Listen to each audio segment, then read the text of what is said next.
The next sewing sample for your sewing book is called Stitch in the Ditch. This is used on most waistbands. If you take a look at the pants that you wear, you will see, not in all of them, not in a pair of jeans, but if you have a pair of khakis, chinos, dress pants, if you have a skirt at home, anything with a waistband that looks like this, many of manufactured items that have waistbands that look like this have Stitch in the Ditch right underneath. Okay? So the first thing we're going to do is to cut two fabric samples on grain. One sample is an 8x5, the other is an 8x3. So you will make your pattern pieces just like we did before. Let's pretend that says 8x5. This one says 8x3. It doesn't, but it is 8x3. You'll make them the same way as we've been doing with the grid ruler, the paper, and the pencil. Your grain line, it tells you the grain line is going to be parallel to the longest edge, just like it was for understitching. So as we build upon skills, when we did simple seams, you guys learned how to draft the rectangles. We did it again for understitching. We talked about grain lines being parallel to the longer side, which we also did in simple seams, and now we're moving on to, in this case, making a mock of a waistband and building upon the skills we have in the past. So you will start seeing me do things without me explaining, because I've explained it now in 3 or 4 videos on sewing. So that's one of them. The drafting of the pattern's already been done and covered it twice. Now moving on, you would have drafted already, pinned it with this grain line parallel to the selvage, just like we did in the last 2 vids. Now I'm going to remove the pins.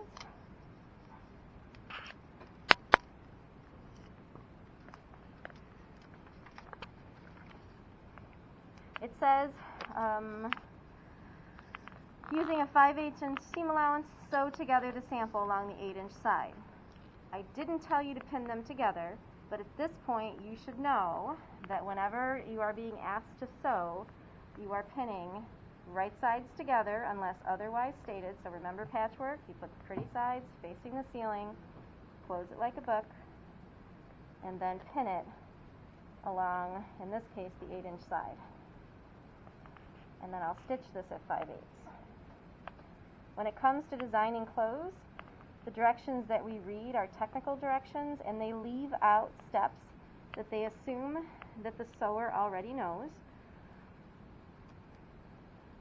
So we cover everything, but I will back out information as we progress through our sewing books, so that you'll be used to technical directions by the time your books are done.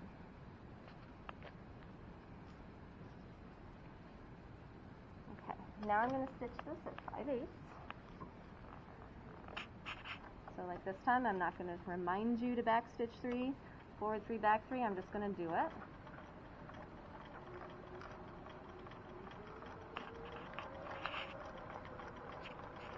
Again, my eyes look here. They don't look at the needle. I'm keeping my hands safe, keeping it to the left-hand side of that presser foot so that I don't get sewn by the needle. Back stitch at the end. And in this case, I just, out of habit, grabbed my scissors to trim. I think I've shown you guys this before. I often keep my scissors right there so that they are in one spot and I don't have to worry about losing them. You'll come over to the ironing board, wake up your iron. Same thing, you're always going to press that open first. Press seams open, just like the last sample. You want to break the yarns in the sample itself, lay it flat, and then your directions will tell you to press the seam allowances, both of them, towards the smaller rectangle. So my 8x3 is here, my 8x5 is there, so I'm pressing the seam allowances towards my 8x3. Kiari is our videographer today, and I just got her with some steam. Sorry. The next thing, my seam gauge. The seam gauges that are in your sewing boxes have this sliding blue indicator arrow, if you will. Your instructions for this is to mark it at a 1/2 inch. So as you're looking at it, over an inch, our gauges are broken down into eighths. So at the 1/2 inch part, if you are unaware that that line is the 1/2 inch line, then know that it's the fourth, 1, 2, 3, 4, fourth silver line over, because these are divided into eighths, and 1/2 of 8 is 4, so a 1/2 inch is going to be the fourth silver line. So on this 8 by 3 piece, you're going to press under a 1/2 inch. So how gauges work is when you fold it over, you want the fold to be at the blue triangle slider, and you want the end of the gauge to be at the end of the raw edge.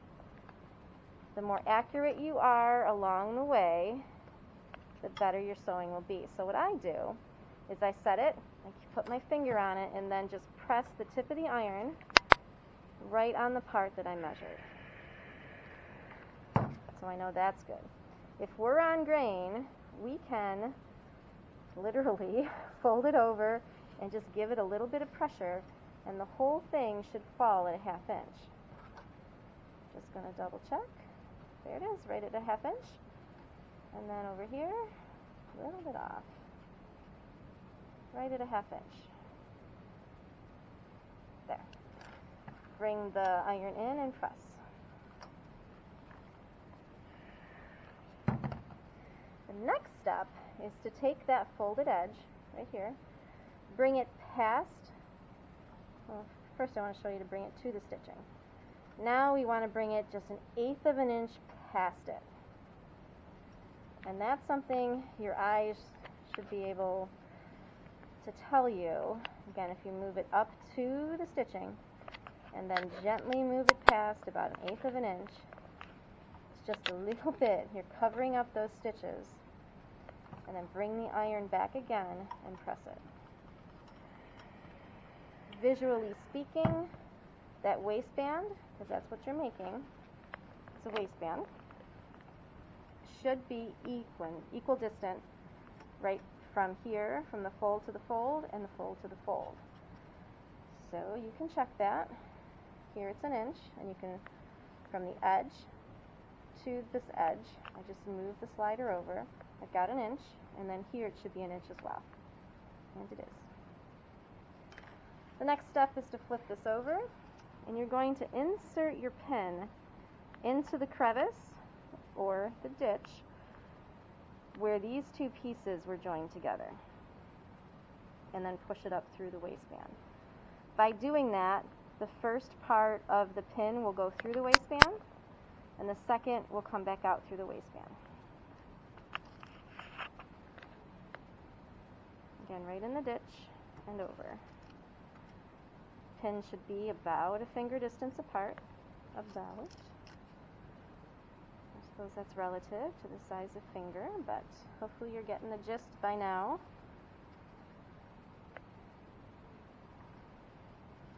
So far so good. Hopefully my videos are getting better. So I'm using other resources like students holding the camera. So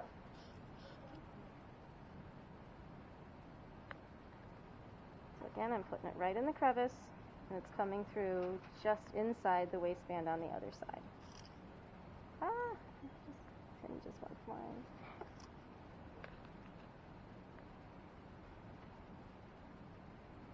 Okay, I'm going to double check. All the pins are in the crevice, and on the underside, they're all coming through about 1/8 of an inch inside the waistband. Now I'm going to go to the sewing machine. Last step. This time, if you look at the presser foot, there's an engraved line right in the middle. That's the needle line. That's the line that should be lined up with or equal with the edge or that ditch that you're stitching in. You want the needle to be piercing the material right where my fingernail is, right in the ditch, hence the name Stitch in the Ditch. So you're just going to go nice and slow. This time I am watching the needle, and I'm going to sew over the pins. as I stitch, as long as I'm going nice and slow,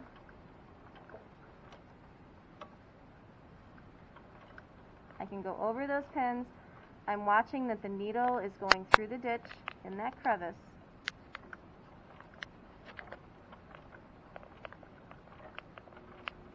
Jose, please call the office. Jose, please call the office.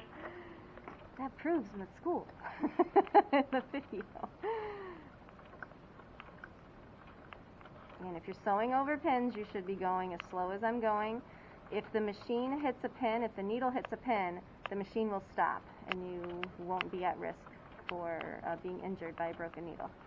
Because the machine will stop, the needle won't break.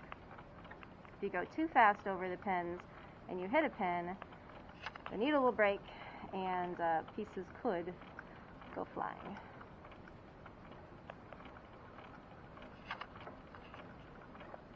Alright, when you get to the end, backstitch. And if I did it correctly, once I take the pins out,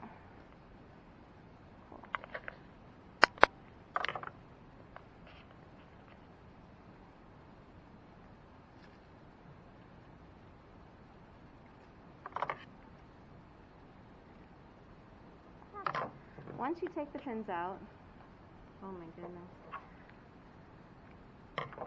and you kind of, I don't want to say scratch, but kind of move that waistband around a little bit, those stitches start to disappear. Okay? I'm going to check the other side. I noticed near the end I fell off a little bit, but I think I'm okay. Yeah, I'm right on the edge. I must have caught the last yarn of the fold before it went over the edge. So that's actually a perfect score. Taking a look at one that I've done before, this one I drifted up into the waistband with about 4 stitches. That's how you're going to lose points. What I'm grading on is this, is your fabric on grain? Are you equidistant? Your waistband itself, is it equal all the way across? Did you drift up with your stitches or not? Did you trim your threads? And did you backstitch? Neatness is a really big deal in the fashion industry. I'm sure you've all bought clothes along the way that something wasn't quite right. Whether a seam came apart, there was a rip in it, a hole, stitches were where they shouldn't be, that sort of thing. So we really try hard for neatness in fashion. So that is the completed stitch in the ditch. This is where you'd lose points if it's drifted, or the opposite is true on the back side. If the stitches drifted down and I can put my finger underneath the seam, you'd lose points for that as well. There you go, stitches.